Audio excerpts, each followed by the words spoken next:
Hi, I'm Wednesday. Welcome to my Twin Flame TV and Tarot channel. Today's video is going to explain Divine Feminine and Divine Masculine. Because first of all, I've observed that twins often do not know which of the two to identify themselves as, and I'm hoping through doing this video that you can decide for yourself which side of this polaric connection you are actually attending your journey on. Also, I am doing this as a precursor to a series that I've decided to create, but I will tell you more about this at the end of the video. Right now, I want to go into how you could possibly know whether you are divine feminine or divine masculine by explaining to you the attributes of each. Now, I'm going to start with the divine feminine. Divine feminines are also referred to as the spiritual twin, because they are the twin that very early on in the connection can feel that it's a spiritual connection and that it has a life-changing significance to each divine feminine and masculine. So she knows very early on that this is somewhat fated. And I'm saying she, but I would like to point out very specifically that where your soul energy is does not necessarily conform with the gender that you have in this lifetime. We have all been incarnated as man or woman at some stage. So where your soul energy is may not conform with where your gender is in this lifetime. This is why it is so important to explain this, because these attributes can be applicable to either a man or a woman. They can even be applicable in same-sex twin flame connections. And where your soul energy is has nothing to do with your actual gender. So if I refer to the divine feminine as she, I am doing this to label it in a term that we as humans can comprehend. So the divine feminine is often born with an inner knowing that what we can see and touch is not all there is to the world and our reality. They are what some people might refer to as truth seekers, interested in all forms of religion, inquisitive about the profound questions of life, and are always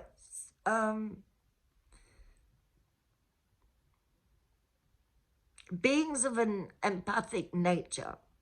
Yeah, we are very intuitive, often from childhood, and we often have a very strong intuition at the very least. Now, the divine masculine, on the other hand, is referred to as the matrix twin.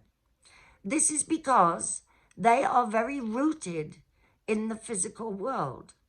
I have often observed when divine feminines have tried to tell their twins what kind of connection they are involved in, that it's been referred to as hogwash, an illusion, bullshit, off with the fairies.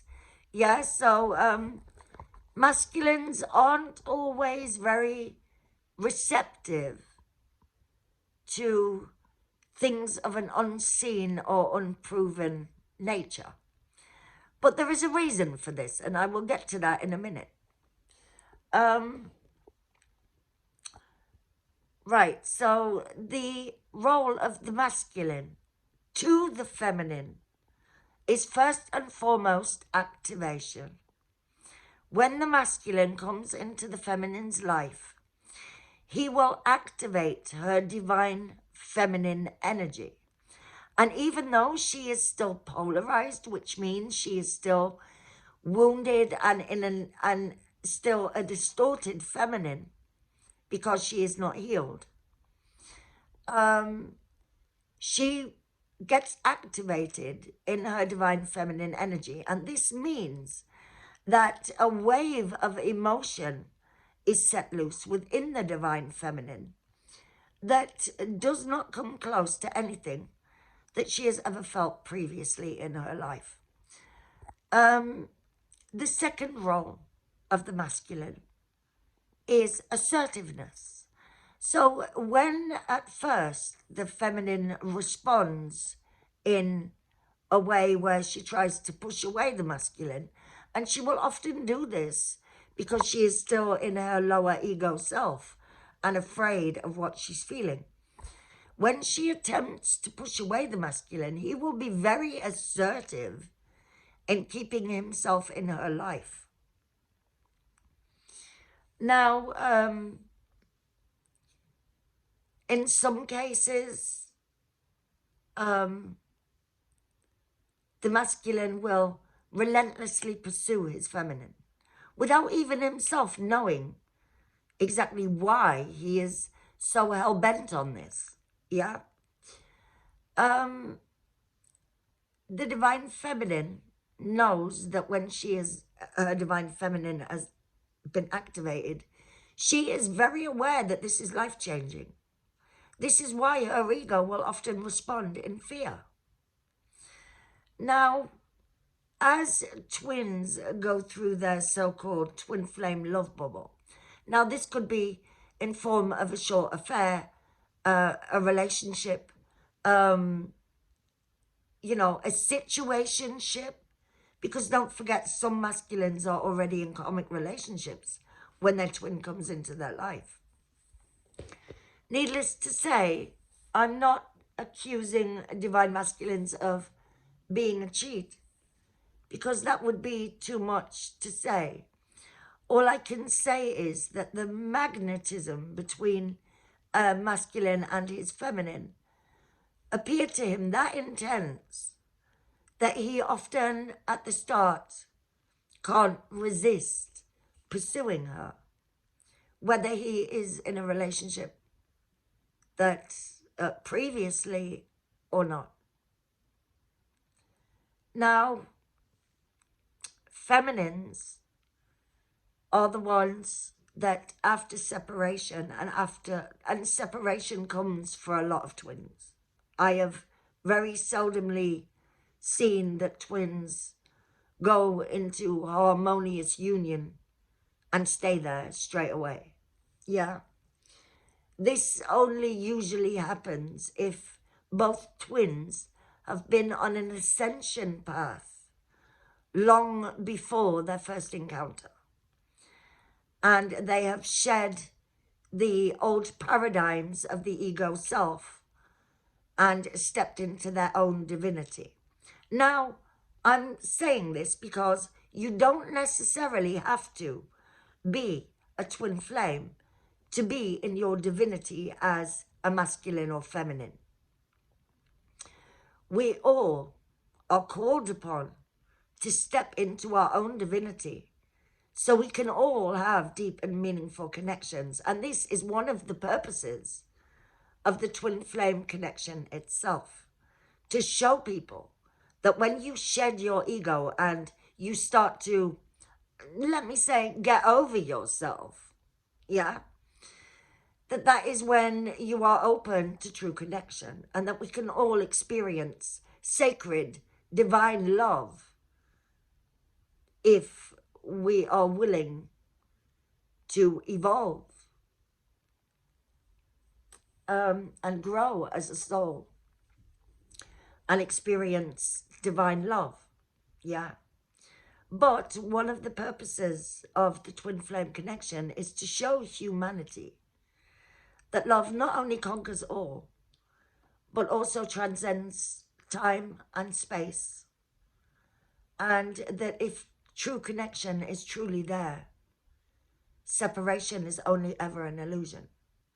the problem is that we all have to go through this ourselves before we have any valid experience to pass on to other people. So this is why we are often pushed into separation and into healing ourselves and doing so much work on ourselves, because we are here to teach people to do the same so they can experience love on a divine level.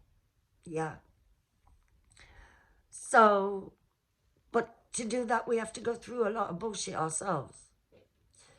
And this is why the journey is what it is. And the masculine's role in the connection is to ground the spiritual connection that the divine feminine is kept alive during separation and bring it into the physical world. So each counterpart has their purpose. The divine feminine is there to heal and grow the connection in the spiritual realm. And the masculine, when this has been done and she has healed herself, will awaken to ground the connection in the physical world and make it an example that the rest of the people around them aspire to. So it all has its purpose, as painful as it may be. And, you know, feminines on their journeys learn to listen to what they feel and their intuition, because often their masculine's actions or words don't reflect the truth. And this is because of the masculine's fear of the intensity of the connection. This is why the feminine in separation is called upon to nurture it, to build a relationship with their twin's higher self, so he can step forth and help the masculine release his lower self.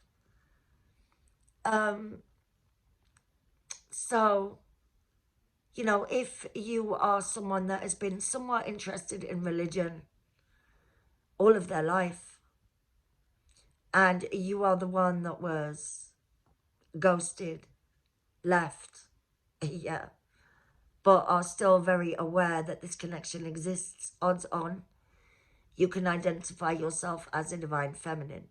Whereas you are a divine masculine if this connection has scared the holy bejesus out of you and you feel pressured within your own mind to make changes that you're not ready for, and therefore you have basically run. Yeah. But as I said, this video is a precursor to a series that I intend to do. Spirit has called upon me to assist masculines in understanding themselves and their journey to the benefit of themselves first and foremost, and their divine feminine and their divine sacred union and connection. So over the next couple of weeks, I will be doing a series for divine masculines, about divine masculines, so you can better understand why you are having the experiences that you are experiencing in your physical life. Because as a divine masculine, you, unlike the feminine, learn through physical experience. So this is why you often encounter or have karmic partners. This is why you are seeing signs and synchronicities that are bringing your feminine into your consciousness, no matter what you are trying to do to distract yourself. But yes, I'm doing this series to try and shed some light on this and to help divine masculines make sense of their experience. So I do hope that divine feminines and masculines join me and watch this series, because it will be very insightful to the feminine, because she can finally understand why her masculine responds in the way that he does. And Divine Masculines, I'm hoping that it will help you understand yourselves and therefore your role in this journey, and also your Divine Feminine. So I'm going to leave it here for now. I hope you'll join me, and yeah, namaste, and I'll see you soon.